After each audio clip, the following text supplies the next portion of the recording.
everybody, welcome to the Pagan Perspective. My name is Angel and I'm your Wednesday host, and this week we're talking about media that shaped your path.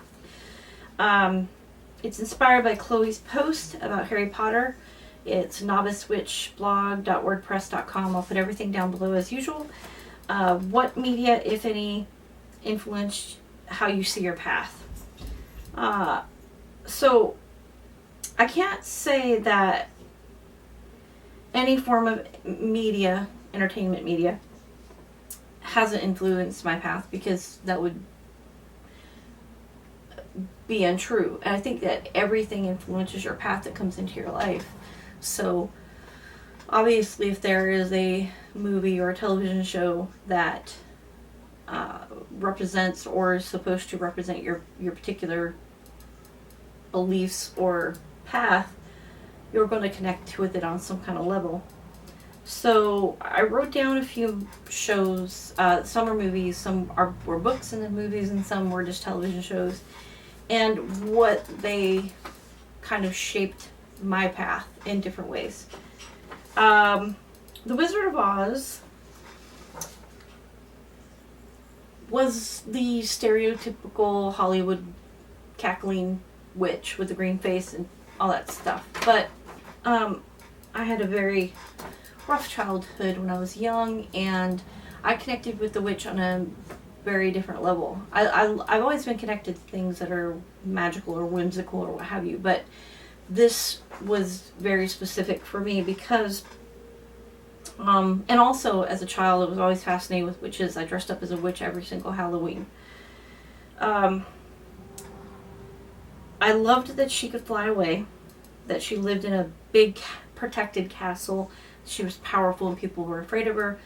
And the reason is because she could fly away and escape, which I wanted to do as a child. She lived in a big protected castle, which nobody could get to her, sort of. And that to me was safety. And people were afraid of her. She was very powerful and people wouldn't mess with her, and that was something that I was seeking as a child. So she was sort of a hero to me. I mean, I know she, was the villain in that movie, but for me, I connected with her on a different level. The Lord of the Rings started me thinking deeply about consequences of power and using caution and not using spells for everything in your life. I've read the Lord of the Rings trilogy books and all the ones surrounding them. Not all the ones surrounding them. There's a couple that I can't get through. But for years now. And the not using your power for everything and also using it respectfully and not abusing it was a big was what the lesson I took away from that particular story.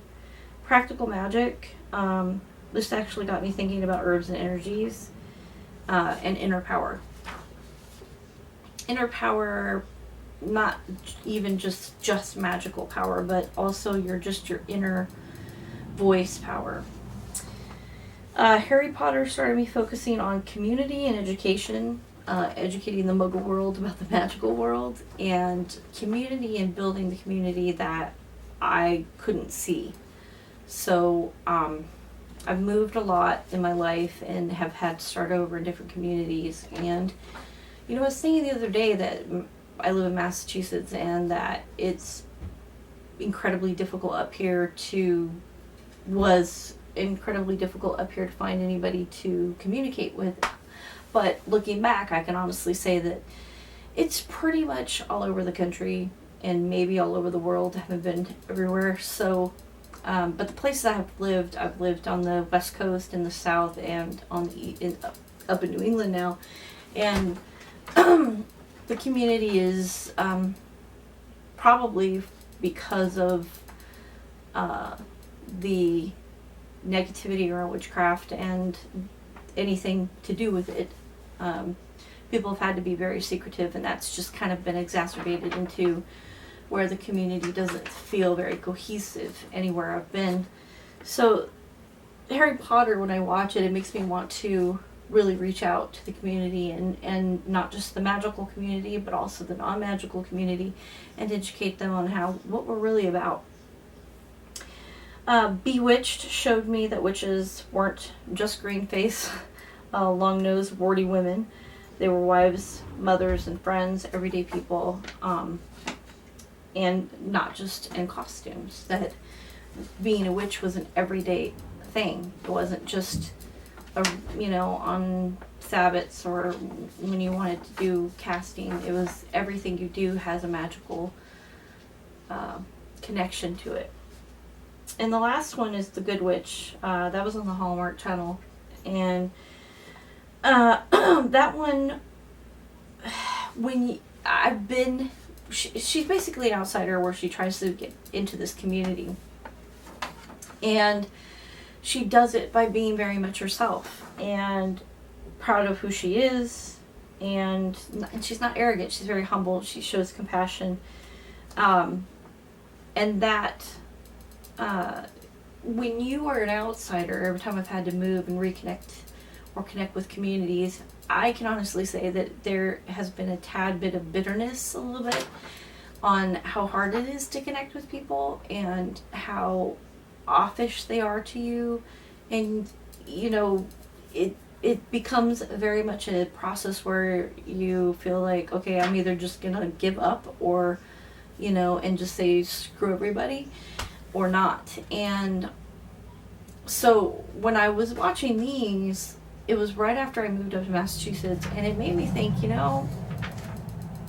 I just need to be who I am, and the people that are going to be in my life and going to stay in my life will stay in my life and accept me who I am, and they won't misjudge me and my actions, and that will mean something. That will be the fact that I can be who I am, and these people are in my life will mean something, instead of just having anybody in my life.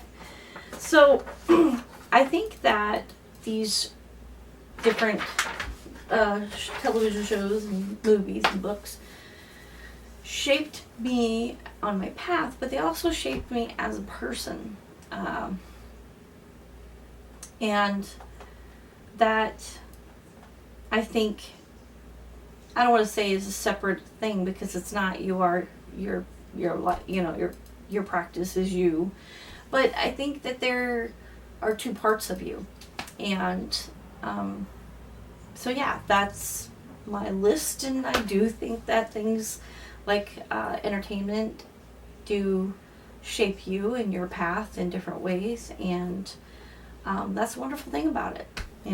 It's of everything that comes into your life, it's a lesson and something that you can look at and learn from. So anyways, thank you so much for watching, and as always, I appreciate all the wonderful comments. If you guys have any questions, please leave them down below. Always love a thumbs up, and until next week, I will see you guys. Have a great rest of the week.